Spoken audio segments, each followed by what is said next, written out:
하여 주시옵소서. 구주 예수 그리스도의 이름으로 기도드립니다. 아멘. 할렐루야.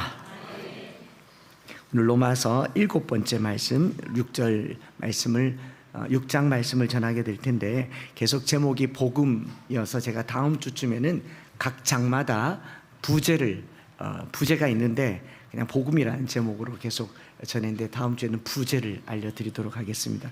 지난 9월 달에 중국에 열병식이 열렸더랬습니다. 그 열병식에 러시아 대통령 푸틴과 북한의 김정은이 함께 참석해서 시진핑과 그 천안문을 앞을 지나가면서 대화를 나눈 대화가 카메라맨의 이 마이크에 잡혀서 그 대화가 소개되었어요. 어떤 대화였는지 화면을 한번 보십시다. 72살로 동갑인 시진핑 주석과 푸틴 대통령은 수명 연장과 장기 이식을 주제로 대화를 나눴습니다. 김정은 위원장이 지나는 곳마다 그 흔적을 지우는 북한 수행원의 모습도 눈길을 끌었습니다. 장지영 기자입니다. 열병식을 지켜보기 위해 태남만 막루로 이동하던 각국 정상들. 수명을 화두로 꺼내는 시진핑 주석의 목소리가 생중계 마이크에 잡혔습니다.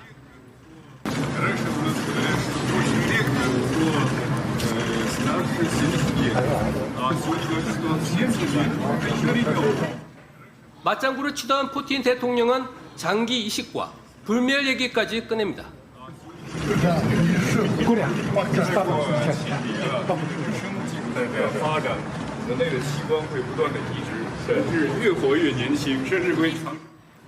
(150살까지) 살 수 있을 것이라는 시 주석의 장담도 들립니다.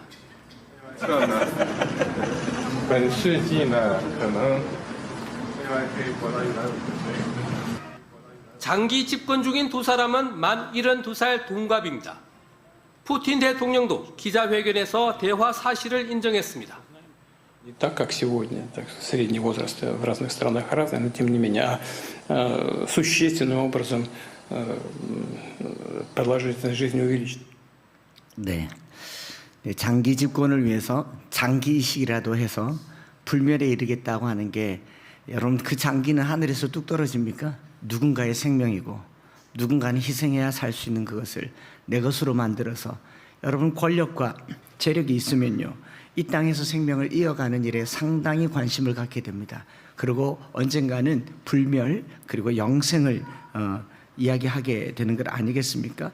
여러분, 그러다 보니까 목회자들 사이에서도 정년이 늘어나고 정년 무제한이라는 그런 결정을 내렸다가 또 돌연 며칠 만에 취소하는 해프닝도 있었던 것 같습니다.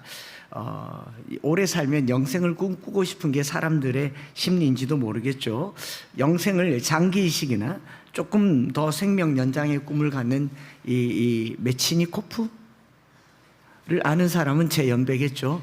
제가 푸틴을 보면서 저거 푸치니코프인가? 이런 생각을 했단 말입니다.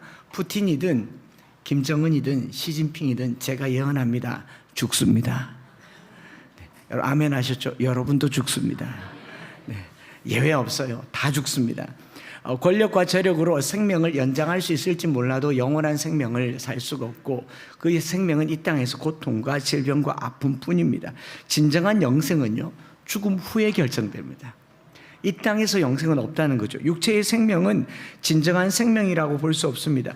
영혼이라고 하는 시간을 두고 볼 때에 육체에 있을 때 우리가 갖는 이 생명이라고 하는 것은 영원한 생명의 상태를 결정하는 잣대에 지나지 않습니다. 이것이 오늘 우리가 읽은 본문 뒷부분에 읽진 않았지만 로마서 6장 21절과 22절에 나오죠.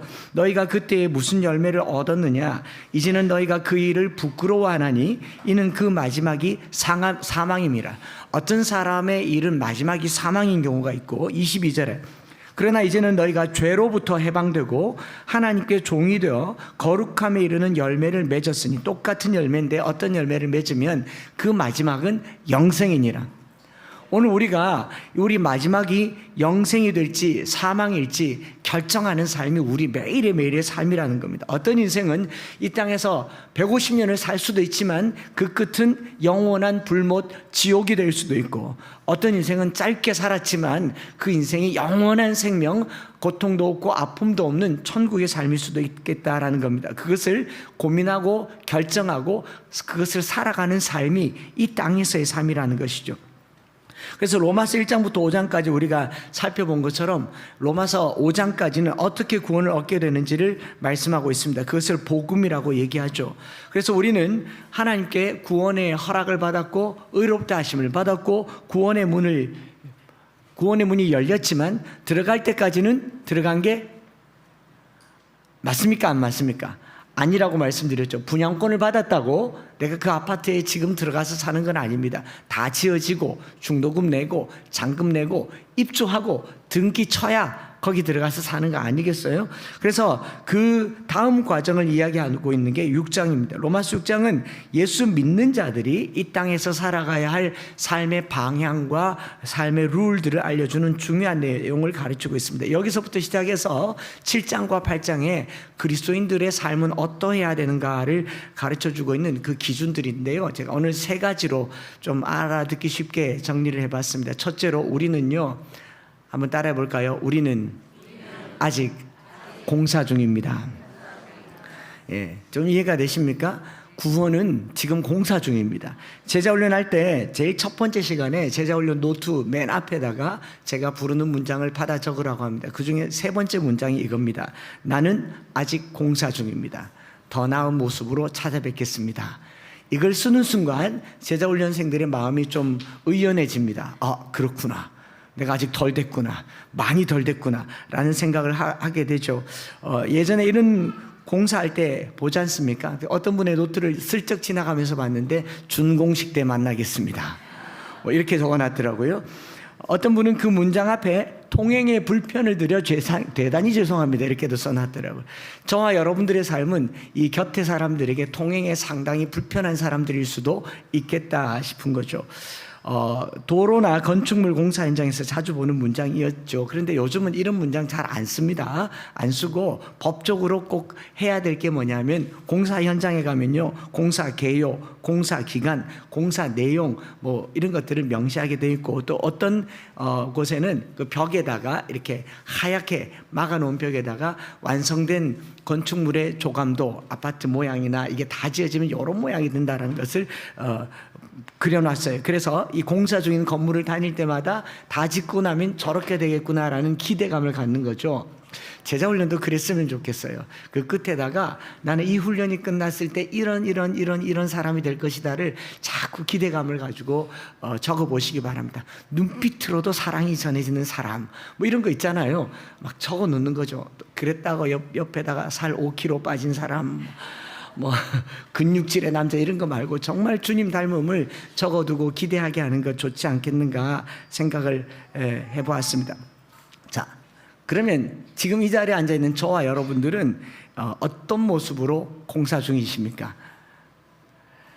공사와 관련해서 제가 찾아봤어요. 건축물 하나가 지어지기까지 대략의 절차를 쳐보니까 알려주는데요.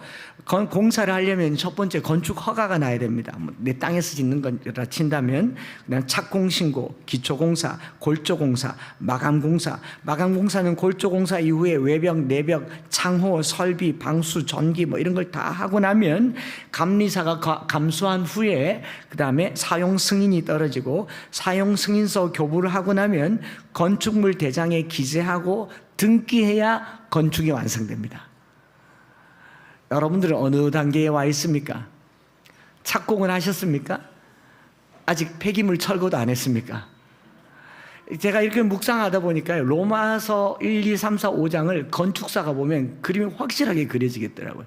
그냥 폐허가 된 땅을 보고 아이고 이 천지에 쓸데가 없습니다 라고 했는데 설계 도면이 바자시 나왔어요.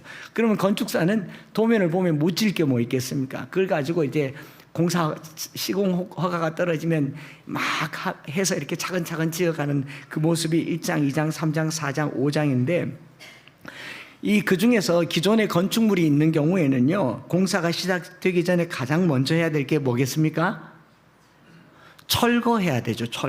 철거하고 제대로 철거하고 그 다음에 또 토목도 해야 됩니다. 땅도 파고 뭐 벽도 쌓고. 이게 안 된 상태에서 건물이 올라가면요, 흉하기도 흉하지만 심각한 문제가 생기고 나중에는 사고까지 나게 됩니다. 오늘 저와 여러분들이 예수 믿어서 그리스도를 닮은 삶의 이 공사, 그리스도의 모습으로 닮아간다면 가장 먼저 해야 될 게 철거 작업입니다. 벗어야 새 옷을 입고 무너뜨려야 새로운 집을 짓는 거 아니겠습니까? 토목을 하거나 폐기물을 철거를 하거나 심한 경우에는요, 파괴까지 시켜야 새로운 건물을 지을 수 있다는 것을 본다면요, 모든 땅은 그 자체로는요 심각하게 훼손되어서 그 자체로는 쓸만한 땅이 아니더라라는 겁니다. 이 옆에 주차장요, 처음 왔을 때 어땠습니까? 모르시군요. 그 사이에 와서 처음에 우리가 여기 이사 오려고 했을 때 함께 이 예배당을 보던 사람들이 이구동성으로 어둡다, 또 우범지역이다, 여기 애들 못 풀어놓는다. 지금은요, 동네 사람들이 여기 환해졌다. 제가 지난주에는 여기 봉선사 절에 다녀왔거든요. 절에 주지께서는 병환으로 서울에 1년째 누워 계시고 모친 대신 어머니가 이렇게 지팡이 들고 다니시는데, 제 옆에 목사입니다, 이렇게 인사드리러 왔습니다 하고 바깥을 건넸더니, 아이고 이렇게 참하고 좋은 목사님 와서 좋대요. 좋다 그러더니 저 땅이 우리 땅인 줄 알아요. 교회가 와가지고 동네가 환해지고 너무 좋아졌다 그러지 않습니까? 그런 것처럼 천지의 못 쓸 땅도 손대야 쓸만하게 되지 않겠습니까? 건축물을 완공하려면요, 다 철거하고 토목공사를 하고 그 다음에 설계 도면대로 건축사가 시키는 대로 그렇게 하는 것이 가장 완전하고 안전한, 여기 보면 건축하신 분들이 지금 눈이 반짝반짝 거리시는 것 같은데, 건축사의 시각으로 로마서를 보면 이게 잘 이해가 될 것 같다는 생각이 들었어요. 그리고 등기는 언제 합니까? 맨 나중에 하는 거예요. 맨 나중에. 제가 이걸 이렇게 보면서 생각을 해봐서 우리 신앙이라고 하는 게 천국 가서 등기하는 거예요. 여기서 등기하면 안 돼요. 여기서는 공사하는 겁니다. 시공하고 착공하고 또 내벽 공사하고 소방 공사, 전기 공사 다 하고 나서 천국 가서 등기하고 최종 승인이 나는 것이기 때문에 구원은 땅에서 따놓은 당상이 아니라는 것을 로마서는 이 얘기를 하고 있는 겁니다. 그래서 이 5장까지 칭의 교리를 말하면서 6장으로 넘어와서 칭의에 대해서 우리가 주의해야 될 것을 말하는 게 뭐냐면, 칭의, 의롭다함을 받았다라고 하는 이 말은 단순히 무죄 선언을 말하는 법정적인 개념이 아니라 하나님과 우리와의 관계가 괜찮아졌다라는 거고, 이건 한번 괜찮아졌다고 해서 끝나는 게 아니고 계속 이 관계를 유지해야 한다라는 점에서 성화라는 표현을 썼죠. 그래서 하나님과의 관계를 유지하면서 살기 위해서 우리가 해야 될 것이 뭐냐? 하나님의 말씀을 붙들고 말씀을 따라서 사는 삶, 그리스도의 주권을 의지하고 순종하며 가르침을 따라 사는 삶을 바로 의롭다라고 얘기합니다. 조금 더 쉽게 정리하면, 우리가 의롭다함을 받았어요. 우리가 의인이 된 줄 믿습니다. 의인이 되었으나 의인으로 살아야 한다라는 내용이 6, 7, 8장이에요. 자, 성도는 의인이 되려고 애쓸 필요가 없습니다. 왜냐하면 의인 되기, being이라고 하는 존재는 하나님께서 우리에게 의롭게 여겨주셨어요. 그러나 의인으로 사는 것은 우리의 몫입니다. 이해가 되셨어요? 의인 되기 위해서 의인으로 살기에 집중하는 삶이 6장, 7장, 8장입니다. 저와 여러분들이 그리스도인이 되었으면, 신분을 얻었으면 그리스도인으로 사시기를 바랍니다. 교회를 다녔고 예수 믿는 사람이라고 하는 이 이름을 얻었으면, 크리스찬이라고 하는 이름을 얻었으면, being a Christian이 아니라 doing a Christian, 크리스찬으로서 살아가시기를 축복합니다. 바울의 모든 서신에서 바울의 가르침이 더 많이 윤리적이에요. 부모에게, 자녀에게, 특별히 이 명절 기간에요, 부모에게 더 잘하시기를 바랍니다. 오늘 엊그제도 말씀드렸지만 이 세대, 남녀 간의 갈등, 동서 간의 갈등, 이념 간의 갈등보다 더 심각한 갈등이 부모 자녀 세대의 갈등이죠. 불과 한 1, 20년 전에는 고부 간의 갈등으로 그 골이 깊었다고 하자면 이제는 고부간이고 뭐고 간에 어른 세대, 아이 세대가 갈등입니다. 오죽하면 MZ라고 따로 떼어놓고 목회도 MZ를 향한 또 30, 40 세대를 향한 특별 목회를 해야 되는가. 굉장히 유감스러운 현실입니다. 부모를 공경하라. 그래야면 내 하나님 여호와가 내게 준 땅에서 내 생명이 길리라. 여기 부모는 훌륭한 부모, 믿음 좋은 부모, 나에게 잘해주는 부모, 그걸 말하는 것 아닙니다. 부모라면 누구라도 존경받아야 되며 공경받아야 되며 경외까지 해야 되는 것이 성경의 가르침이에요. 설령 나에게 형편없는 부모라고 할지라도 성경은 공경하라고 얘기합니다. 제가 저희 아버지에 대해서 굉장히 불편한 마음이 있었을 때 무능하고 무력하고 술 그리고 삶의 자식들에 대해서 무책임한 그 아버지라는 것을 상처로 가지고 있었더라면 지금 저보다 나이 많은 어르신들 되게 불편했을 겁니다. 그런데 내가 예수님을 만나고 나서요, 정말 고마웠던 분이 한 분이 있습니다. 아버지셨어요. 이 좋은 예수님을 만날 수 있도록 나를 낳아주신 분이 아버지잖아요. 나를 존재하게 하는 것 그 자체로도 축복인 줄 믿게 되었어요. 그래서 성경은 부모를 공경하라고 얘기하죠. 그게 윤리적이고 도덕적인 게 아니라 성경적인 것입니다. 그래서 바울 서신의 모든 가르침이 도덕적이다라고 하는 것은 때로는 구약의 율법보다 더 강한 윤리와 도덕의 기준이 제시되는 것은 의인으로 살아야 되기 때문에 그래요. 그래서 의인이 되는 것은 전적인 하나님의 은혜이지만 의인으로 사는 것은 우리 그리스도인들의 삶의 필생의 과제와도 같은 줄 믿습니다. 의인으로 사십시다. 바울은 이 싸움을 하려고 6장과 7장에 부딪혀 가면서 싸우다가 7장 끝에 오호라 나는 죄인의 괴수로다. 이 사망의 몸에서 누가 나를 건져낼까? 괴로워했던 건 아니겠습니까? 그래서 그 싸움을 이겨내기 위해서 바울이 절대적으로 필요로 했던 게 뭐냐? 성령님이시죠. 성령의 도우심으로 우리가 의인의 삶을 살겠다라는 겁니다. 이제 6장으로 넘어와서 우리는 그리스도의 은혜로 믿음으로 말미암아 의인이라 칭함을 받았으나 그 의인됨을 만들어가는 것은 우리의 몫이다라는 것이죠.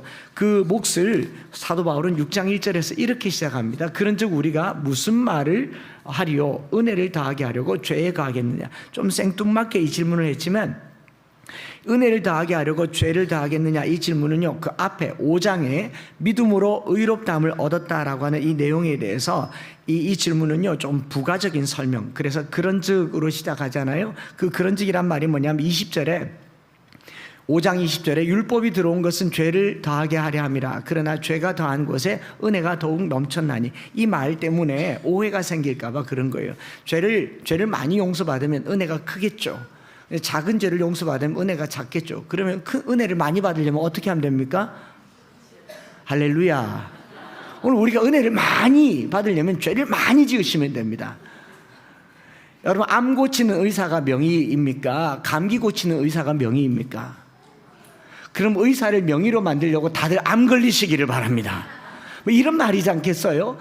바울이 여기에 오해가 소재에 있는 거예요. 그래서 은혜로운 사람이 죄를 많이 지어서 은혜로운 사람이라고 생각하는 건 마치 정말 우리가 간증 같은 거 들어보면 제가 아내를 폭행하고 자녀들에게 몹쓸 짓을 하고 제가 그런 사람이 예수 믿고 변화받았다 그러면 은혜가 크군요. 그런데 저는 모태신앙으로 큰 어려움 없이 지금까지 신앙생활 잘했습니다. 그러면 왠지 은혜가 없어 보이고 우리 이런 문화 속에 살지 않습니까? 탕자가 집 나갔다 돌아와서 용서받으면 그 탕자는 은혜를 많이 받은 사람. 그걸 쳐다보고 있던 첫째 아들이 나는 뭔데? 누가 더 은혜입니까? 아버지가 뭐라 그래요? 누가복음 15장. 예, 너는 나와 항상 함께 있었거니와. 저는 죽었다가 살아났지 않았는가? 여러분, 건강한 사람이 은혜 있는 사람입니까? 죽을 병 걸렸다가 겨우 살아난 사람이 은혜 있는 사람이에요. 신앙생활은요, 죄를 더하는 게 은혜가 아닙니다. 죄를 안 짓는 게 은혜입니다.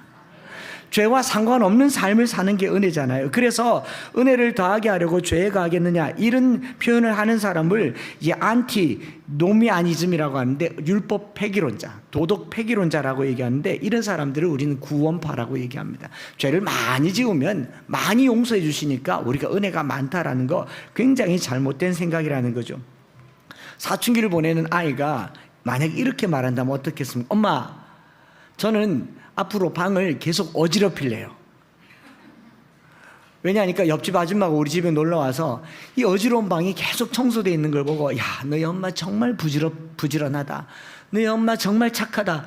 그 말을 듣고 나니까 엄마를 더 부지런하게 만들고 엄마를 더 착하게 만들기 위해서 계속 어지럽히는 거죠. 그런 친구들은 정신이 어지러운 거죠. 돌봐줘야 되는 거지 않겠습니까? 우리가 하나님께서 베풀어 주실 은혜의 기회를 드리기 위해서 죄를 짓는 것은 아닌 줄 믿습니다. 그래서 그 하나님의 은혜가 크다고 생각하는 것을 죄지음과 결부시키지 말아야 되고, 바울은 죄에 대하여 죽은 우리가 어찌 그 가운데 더 살리요, 한번 은혜를 받았으면 다시는 죄 가운데 살지 말자라고 얘기하는 것을, 의롭다 하심을 얻은 우리가 어찌 의로운 삶을 살지 않을 수 있는가, 사랑을 받아본 우리가 어떻게 사랑하지 않을 수 있는가, 복을 받은 우리가 어찌 복을 나누지 않을 수 있는가, 은혜를 입은 우리가 어떻게 더 그 큰 은혜에 이르지 않을 수 있겠는가, 공사 중인 인생이 어떻게 더 나은 삶을 살기 위해서 노력하고 살고 싶지 않겠는가, 이 말이지. 막 폐허가 된 것을 다시 했더니 깨끗하게 됐다고 해서 저희 주차장 가서 다음 주에 포크레인 가지고 다시 엉망으로 만들고 그 다음 주에 다시 평평하면, 이야, 은혜가 크다. 그 다음 주에 또 막 폐기물들 가득 쌓아놓고, 야, 어떡하노, 싹 치우고, 이야, 신기하네. 이걸 계속 반복하고 있으면요, 돌봐줘야 됩니다, 그런 사람은. 그런데 우리 인생이 그렇다는 걸 얘기하는 거예요. 제가 이 말씀을 묵상하다가 오늘 저에게도 이 말씀이 적용되는 걸 보고 깜짝 놀랐다는 거죠. 저와 여러분들은요, 더 나은 삶을 위하여서 매일매일 공사하시기 바랍니다. 다르게 말하면요, 이전으로 돌아가시지 말기 바랍니다. 기왕 예수 믿었으니 전과 같은 삶을 살지 않기로 결단하는 오늘 시간이 되었으면 좋겠습니다. 그 결단하는 삶을 두 번째로 뭐라고 그러냐, 예수와 연합된 존재. 6장은 이 결론적으로 예수와 연합된 존재로 살아가는 것을 말하고 있습니다. 예수님과 같은 길을 걸어가고 같은 생각을 하고 같은 말을 하고 예수님과 같은 권세를 행하는 존재로 살아가야 한다라고 3절부터 8절까지요, 합하여, 함께, 연합한 자라는 표현을 9번이나 쓰고 있습니다. 3절에 그리스도 예수와 합하여, 그의 죽으심과 합하여 세례를 받은 줄을 알지 못하느냐, 또 그의 죽으심과 합하여, 또 5절에도 같은 모양으로 연합한 자가 되었고 같은 모양으로 연합한 자도 되리라. 6절에 예수와 함께, 또 8절에도 그리스도와 함께, 또한 그와 함께라는 말을 쓰지 않습니까? 오늘 성도의 삶은요, 새로워지는 삶을 매일같이 살아야 되는데 그 기준이 뭐냐, 예수와 함께, 설계 도면대로, 건축사가 시키는 대로 사는 것이 가장 완전한 삶이라는 것이죠. 이 합하여, 함께, 연합이라는 단어를 염두에 두고 우리 한국어로 된 메시지 바이블은 이렇게 번역하고 있습니다. 너무 잘 번역되었으니까 본문을 3, 4, 5, 6, 7, 8절을 보면서 2, 3, 4, 5절을 보면서 이 번역을 제가 한번 읽어드릴 테니까 한번 들어보십시오. 그렇다면 이제 우리는 어떻게 할까요? 혹시 하나님이 계속해서 용서를 베풀어 주시도록 계속해서 죄를 지을까요? 그렇지 않기를 바랍니다. 죄가 다스리는 나라를 떠난 사람이 어떻게 거기 있는 옛집에서 계속 살 수 있단 말입니까? 우리는 짐을 꾸려 영원히 그곳을 떠났다는 사실을 모르십니까? 우리가 세례를 받을 때에 일어난 일이 바로 이것입니다. 물 아래로 들어갔을 때에 우리는 죄라고 하는 옛 나라를 뒤에 남겨두고 떠난 것입니다. 그리고 그 물에서 올라올 때에 우리는 은혜라고 하는 새 나라에 들어간 것입니다. 새로운 땅에서 새로운 삶 속으로 말입니다. 우리가 받은 세례의 의미가 바로 이것입니다. 한번 따라해 볼까요? 세례는 예수의 삶 속으로 들어가는 것입니다.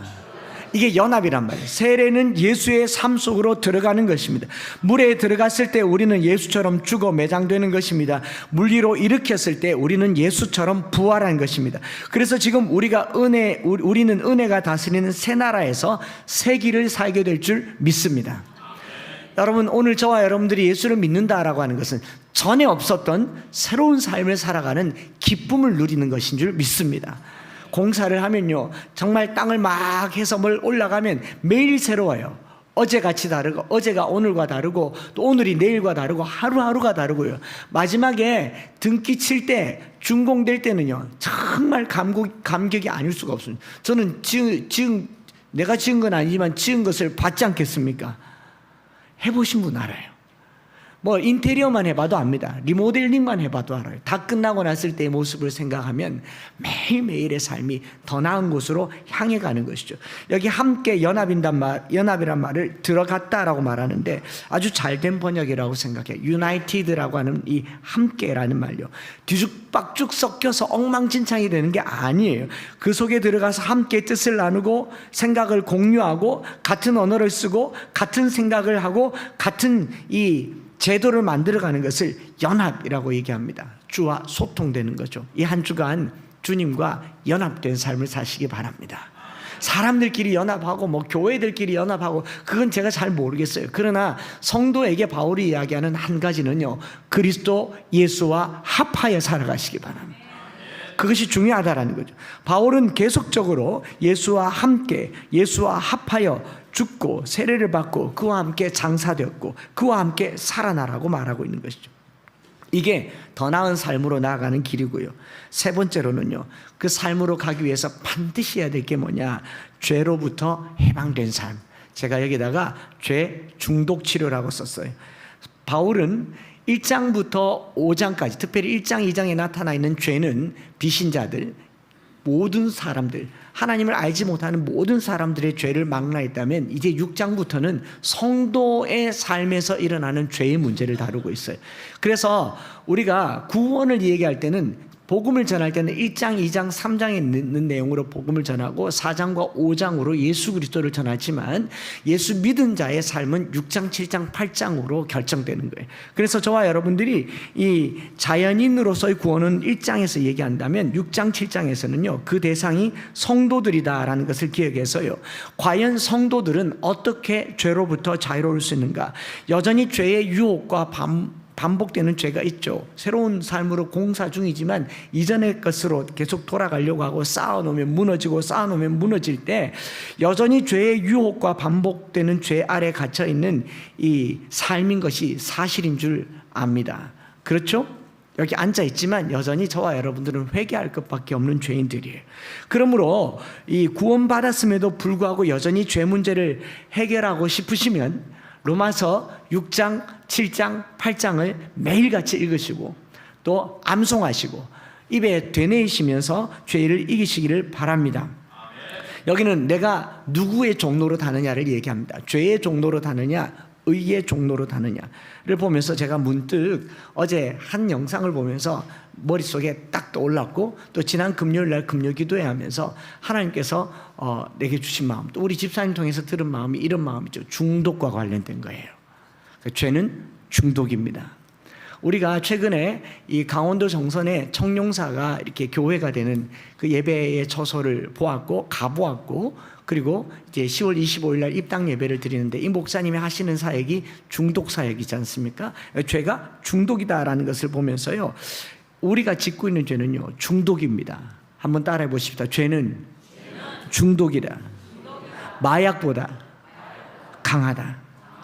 여러분, 마약을 이야기하는 사람들이 마약은요 한 번만 하면 중독된다 그래요. 두 번, 세 번까지 갈 것도 없습니다. 단 한 번에 중독된다고 하는데, 단 한 번이라도 해서는 안 되는 게 마약이라고 하는데요, 사실 중독성이 강하다라고 하는 것은 다 첫 번째 중독됩니다. 근데 두 번, 세 번, 네 번 하다 중독된 게 아니고요. 우리 여기 중고등학생들 컴퓨터 게임 중독 여러 번 하고 많이 해서 중독되는 게 아니고요. 처음 해서 중독된 거예요. 처음 손대는 순간 중독이 시작되는 겁니다. 그게 중독성이라고 얘기를 하는 겁니다. 스마트폰, 게임 전부 다 그래요. 죄요. 짓다가 중독된 게 아닙니다. 아담과 하와가 선악과를 따는 순간 그 죄의 세력 아래 정복되기 때문에 중독되는 거예요. 제가 하나님을 떠나는 순간, 선악과를 따먹는 순간 죄의 사슬 아래서 죄의 중독에 빠지게 되는데 사전에 찾아봤습니다. 중독은 사전적으로 특정 물질이나 행동으로 인해 조절 능력을 상실하고 그 행동을 반복함으로 건강이나 사회생활에 부정적인 결과가 발생함에도 불구하고 멈출 수 없는 상태. 우리가 죄를 계속 지으면 그건 중독입니다.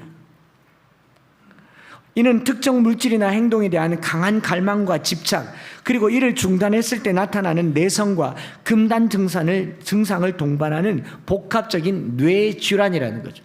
저와 여러분들이 저를 비롯해서요, 반복되는 죄를 짓고 있다면 그건 정신병이에요. 제가 이렇게 심각하게 이야기하는 것은 저도 마음에, 여러분들도 마음에 결단하고 죄를 안 짓기로 작정하시는 시간 되기를 바랍니다. 그래서 제가 강원도 정선에 이 정소경 목사님께서 노방전도를 한다고 해서 유튜브에 나와 있어서 찾아보니까 도걱성이라는 모임이 있더라고. 도걱성이 뭐냐? 도박 중독자들을 걱정하는 성직자들의 모임. 도걱성이란 모임이 있는데 20년대 때요, 강원랜드의 그 흡연실 부스 앞에서 20년 동안 매주 토요일 9시 반부터 거기서 노방 찬양을 하면서 돌아오라고, 도박을 끊으라고 얘기하는 그 일들을 하고 있고요. 올 11월에 20주년 기념 감사 예배를 거기서 드린다고요. 거기도 한번 가봐야겠다 이런 생각이 들더란 말이에요. 마음에 막 좋은 거 있으면 가보고 싶지 않아요? 그 영상을 한번 보십시다. 어제 한 영상. 이 목사님이 목이 왜 쉬었는가 했더니 이 길거리에서 이렇게 외쳐대니까 30대 목사님이 목이 성할 일이 없지 않겠어요? 한번 보십시다. 우리나라의 도박 중독자들이 250만 명이 되는데 그 250만 명 중에서 50만 명은 치료를 받아야 된다고 말씀하고 있습니다. 통계가 그렇게 나와 있습니다. 우리나라에 250만 명의 중독자가 있습니다. 도박 중독자가 있어요. 근데 그 중에서 50만 명은 치료를 받지 않으면 죽는다고 얘기하고 있습니다. 근데 우리나라에 250만 명만 도박 중독자는 아닙니다. 알코올 중독자도 많아요. 성 중독자도 많아요. 게임 중독자도 많아요. 여러 가지 중독자들이 많아요. 많은 사람들이 여러 가지 중독에 걸려가지고요, 죽음에 이르는 질병에 걸려 있습니다. 사람들이요, 그것을 내가 죽는지도 모르고 가고 있어요. 왜 죽는지도 모르고 가고 있습니까? 여러분도 알고 계실 거예요. 내가 지금 카지노에 오면 내 인생은 망한다. 나는 죽는다. 내 가정은 망한다. 여러분들도 알고 계십니다. 알고 계시는데 왜 여러분들은 죽는 길을 선택하고 계시냔 말이에요. 성경은 분명히 얘기하고 있습니다. 우리를 지옥으로 끌고 가는, 우리를 죽이고 망하게 하는 도둑놈이 있다라고 성경에서 말씀하고 있어요. 예수님이 이기신 줄로 믿습니다. 우리는 못 이겨요. 우리 힘으로 도박 못 끊어요. 왜? 더러운 영이 우리를 끌고 가기 때문에 그래요. 중독을 끊을 수 있는 힘이 없어요. 그러나 예수님은 힘이 있으세요. 예수님은 강하세요. 그 예수님을 우리에게 주셨어요. 여러분, 정말 나 도박 끊고 싶어요. 예수님께 나아가게 되기를 주님의 이름으로 축복합니다. 예수님만이 우리에게 희망을 주십니다. 그 예수님께 나아가게 되기를 주님의 이름으로 축복합니다. 여기서 머물지 마시고 빨리 집으로 돌아가십니다. 할렐루야. 저는 이분이 오늘 이 시대 요한 웨슬레 같았어요. 나이도 훨씬 저보다 거의 20년 가까이 젊으신 분인데 제 가슴을 울리더라고요. 죽습니다. 이대로 살면 죽습니다. 죽는 줄 알고도 하는 게 죄예요. 죽는 줄 알고도 하는 게 도박이고 마약이고 술이고, 아이들이 컴퓨터 게임하면서 스마트폰 게임하면서 성적 떨어지는 거 알고 할까요? 모르고 할까요? 알아요. 알지만 할 수 없는 게, 끊을 수 없는 게 그것다면요, 주님께로 돌아오시기 바랍니다. 죽는다고요. 죽는다고. 그래서 로마서 6장 23절에 죄의 삭은 사망이니 말하고 있지 않습니까? 죄의 삭은 사망이요 하나님의 은사는 그리스도 예수 우리 주 안에 있는 영생이니라 말씀하신 것처럼요, 우리가 이 죽음에서 벗어날 수 있는 유일한 길은 끊는 수밖에 없지 않습니까? 그래서 이 목사님과 대화하는 중에 이 중독을 어떻게 끊는지, 그 도박 중독에 빠진 사람들이 중독에서 끊기 위해서 정말 하기 어려운 게 있는데, 그 성도들 중에 마약에서 도박에서 나온 사람들이 있는데, 나온 사람들 중에 두 부류가 있대요. 한 부류는 진짜로 다시 안 오겠다고 하고 강원랜드에 가서 이 영구 출입 금지 등록을 한대요. 이 사람은 대한민국 어디에서도 도박장을 못 들어갑니다. 공식적으로. 근데 이걸 결정을 못한 채로 그냥 스스로 해보겠다고 교회를 다니고 있는 사람이 있어요. 다시 갈 가능성 1000%입니다. 오늘 저와 여러분들이 내 삶의 죄를 끊기를 원한다면 강력하게 결단해야 돼요. 그게 그냥 되는 게 아니에요. 죽을 각오를 하고 던져 놓아야 주님께서 그것 때문에 죽어버리면 부활하게 될 줄 믿습니다. 제가 이 말씀을 듣는데 제 안에도 막 두려움과 떨림이 임하고, 내가 뭔가를 끊어야 된다면 강한 결단을 해야 되겠구나. 이 영구 출입 금지 등록, 죄 영구 금지 등록하시기 바랍니다. 죄에 대해서 죽은 자가 비로소 의에 대해서 산다라는 말은 바로 완전히 끊어지는 걸 말하고 있고요. 저와 여러분들은 다 죄 중독자들입니다. 우리가 마약 안 하고 도박 안 하고 게임 안 하고 세상 재미 덜 하지만요, 따지고 보면 불평에 중독되어 있고 거짓에 중독되어 있고 하나님께 진실하지 않음에 중독되어 있고, 그 모든 중독들을 이제 출입금지 등록하는 것이 바로 예수 그리스도를 믿는 것입니다. 저 역시도 마찬가지입니다. 목사로 살면서요, 언제나 주님이 용서해 주시는 것에 감격하며 살았어요. 늘 주님 앞에 죄송하다고 말하면서 살았어요. 마치 제 모습이 어땠느냐, 이 영상을 보는데 마약하고 집에 와서 다시는 안 한다, 그리고 용서받고 또 마약하고 도박하고 집에 와서 다시는 안 한다, 손가락 끊고 발가락으로 하고 다시는 안 한다 그러고, 진짜 안 하려면요 출입 금지 등록을 해야 돼요. 오늘 우리가 천국 가는 백성으로 살아야 될 삶이 있다면요, 우리 사람은요 피조물이기 때문에, 피조물이란 말은 조물주가 아니기 때문에 누군가의 영향을 받고 살게 돼 있어요. 태초에 하나님께 영향을 받고 살게 된 백성들이 자기 주권을 사탄에게 줘버렸어요. 그래서 하나님이 되려고 했어요. 그 이후로 우리는 우리에게 영향을 주는 가장 강력한 힘은요, 마약이 아니고 도박이 아니고 죄입니다. 그래서 죄에 대해서 두렵고 떨리는 마음으로, 오늘 저 포함해서 여러분들 속에 뭔가가 떠오르는 게 있다면요, 이 추석 명절 연휴 기간에 작정하고 죽을 각오를 하고 내가 이것 때문에 죽으면 죽었지 하는 마음으로 한번 다짐해 보시는 이 시간이 되었으면 좋겠습니다. 사람들요, 저와 여러분들에게 주신 이 자유의지라고 하는 것 정말 형편없이 망가졌어요. 뭘 선택해야 할지 모르지 않습니까? 그 대표적인 경우가 식당 가서 그 많은 메뉴판 중에 뭐 먹어야 될지 모르지 않습니까? 아무거나 달라 그래요. 하다못해서 저 사람 먹는 거 달라 그래요. 그리고 경상도에서 주는 커피, 경상도 전문 커피 마카다 커피라고 들어보셨습니까? 우리 뭘 선택할 수 있는 능력이 없어요. 망가졌어요. 의를 선택할 수 있는 힘이 없어요.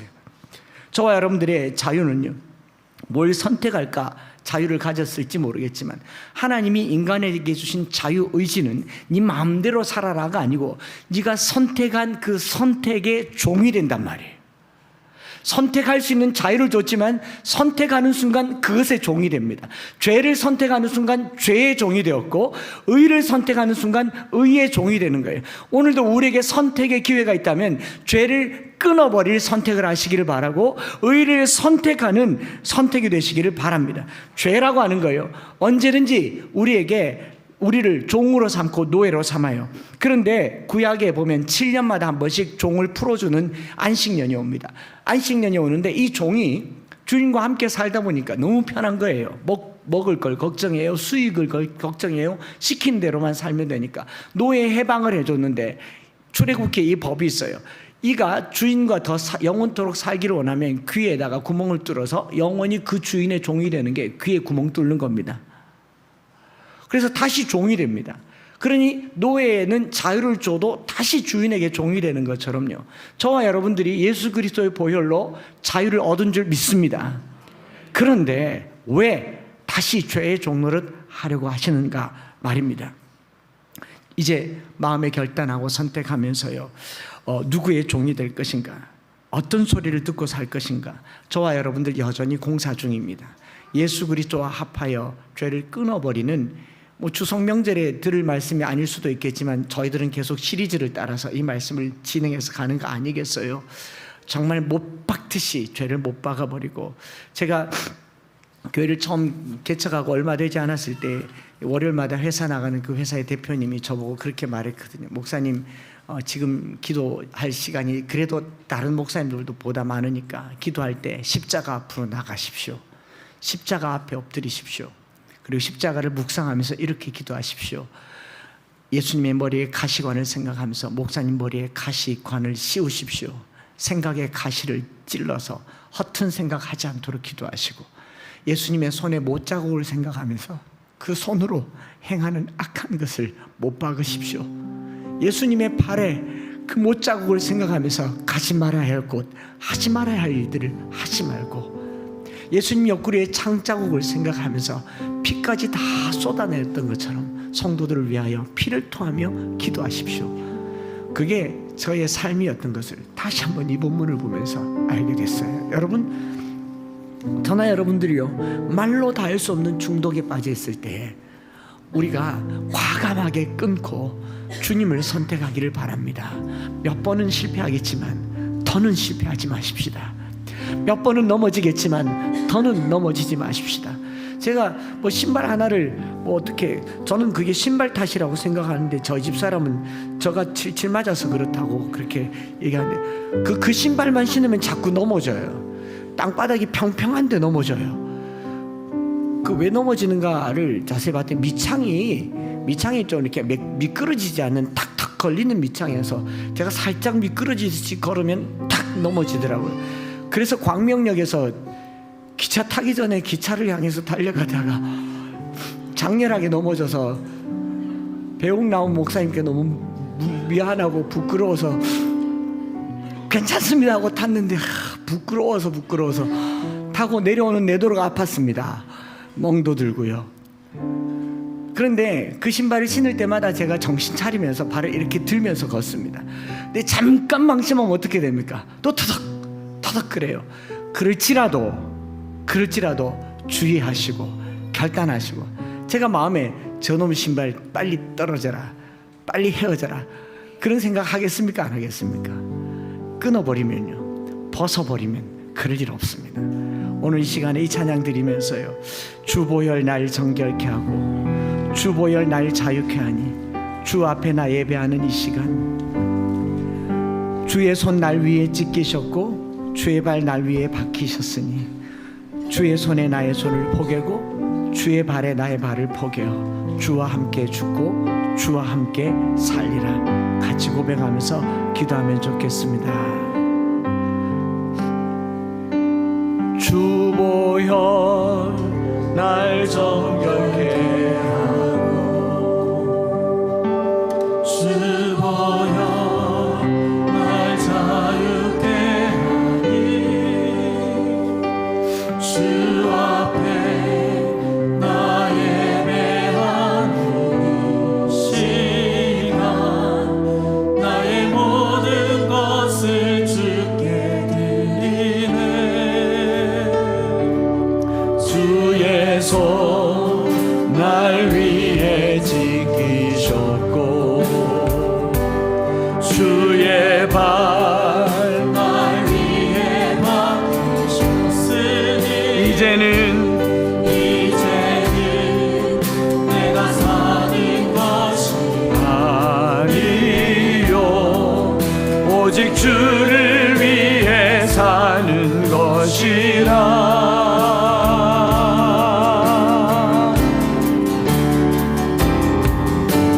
주의 손에 나의 손을 포개고 또 주의 발에 나의 발을 포개어 주와 함께 죽고 주와 함께 살리라. 영원토록 주 위에 살리라. 주의 손에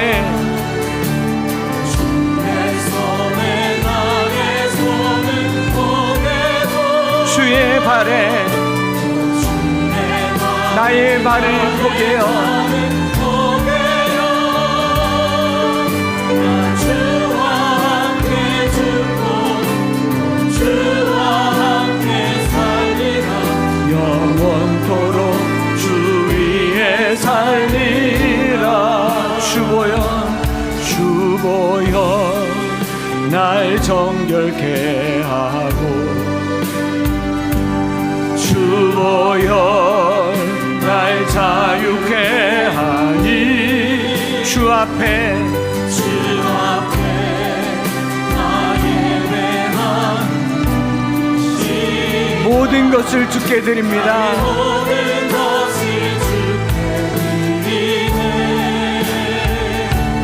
주의 손 날 위에 지키셨고 주의 발 날 위에 박히셨으니 이제는 내가 사는 것이 아니요 오직 주를 위해 사는 것이라.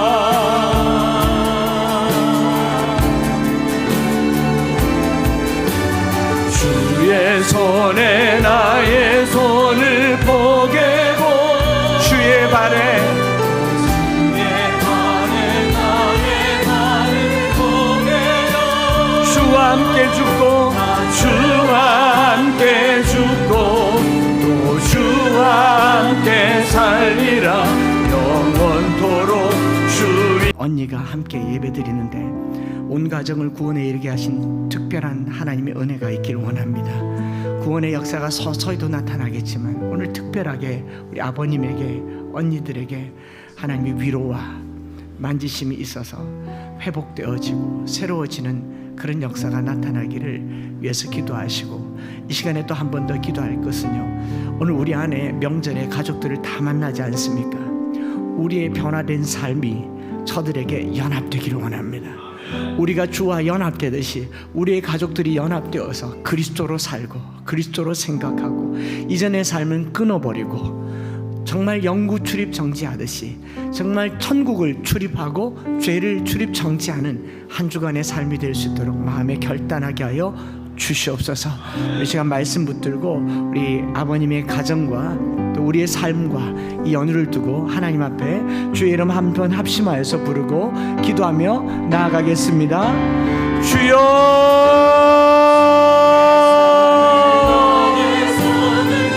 하나님 아버지, 오늘 우리 안에 그 마지막이 사망이 아니라 그 마지막을 영생으로 이끌어 가시는 하나님의 은혜를 기도하고 기대합니다.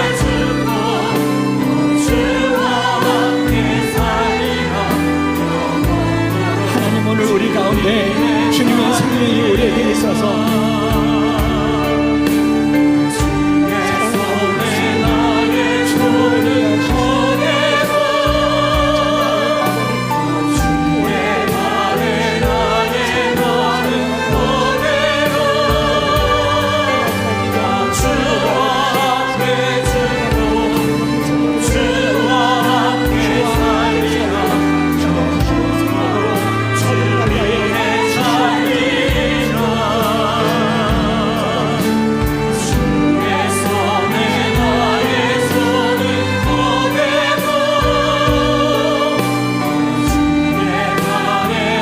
하나님 아버지, 오늘 우리가 주님 앞에 죄의 삭은 사망이요 하나님의 은사는 그리스도 예수 안에 있는 영생이니라. 오늘 우리에게 생명을 주셨을 때 다시는 생명에서 벗어나지 않게 하여 주시고 죄에서 벗어나서 의의 사람 되게 하여 주시고 더 이상 죄의 종노를 하지 않게 하여 주시고 하나님의 종으로 그리스도의 종으로 살아드릴 수 있도록 주님 도와주시고 은혜를 다하여 주시고 주님 손에 주의 발에 주의 십자가에 그 관에 내 삶이 살아드릴 수 있도록 주님 역사하여 주시옵소서. 함께하여 주시옵소서.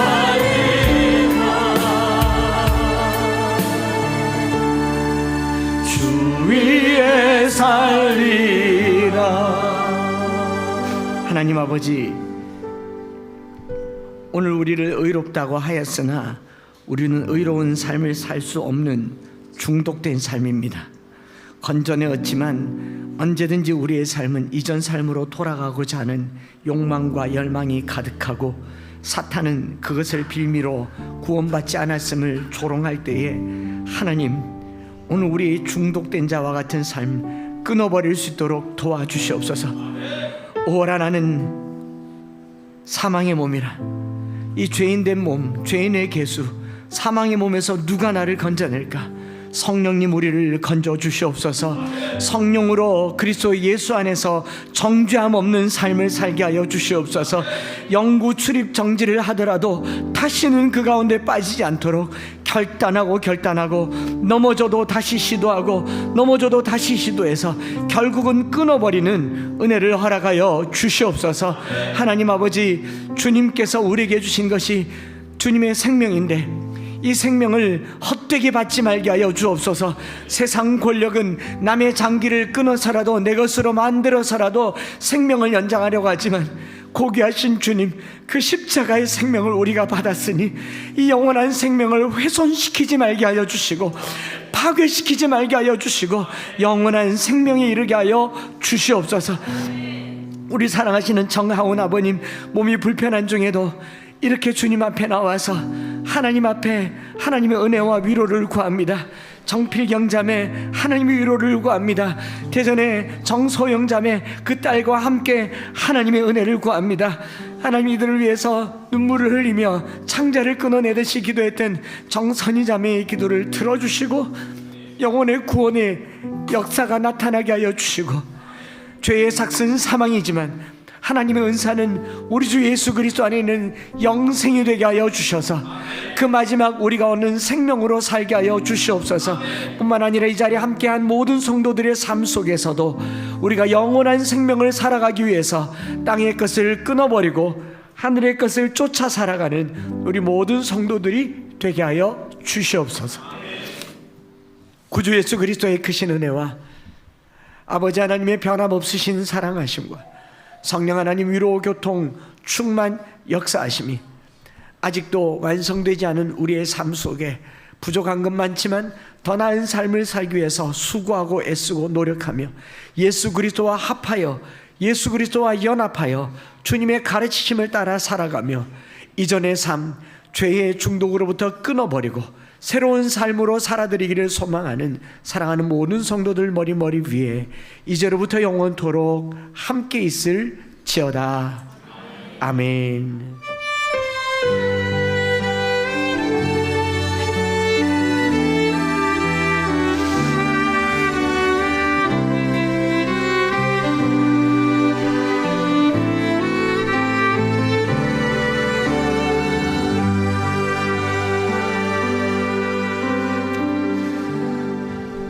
하나님께 영광의 박수를 돌리십시다. 우리 특별히 한번 우리 아버님하고 언니 한번 자리 잠시 일어서서 한번 볼 수 있을까요? 안 힘드시면 잠시 한번, 네, 화면에도 보이시지만 몸이 불편하신 중에도 이렇게 함께 예배드리고 자세한 내막은 우리가 일일이 다 말씀드릴 수는 없어도 하나님께서 특별하게 새로운 생명으로 우리 정하운 아버님, 그리고 정필경 언니, 그리고 대전의 정소영 온 가정이 주님의 은혜로 함께 예배드리게 되었음을 하나님께 감사드리고요. 또 곁에서 많이 손잡아 주시고 격려해 주시면 좋겠습니다. 환영하시겠습니다. 이상으로 예배를 마쳤고요. 우리 식사하시면서 많이 교제하시면 좋겠습니다. 멀리서 오신 분들 환영하고 축복합니다.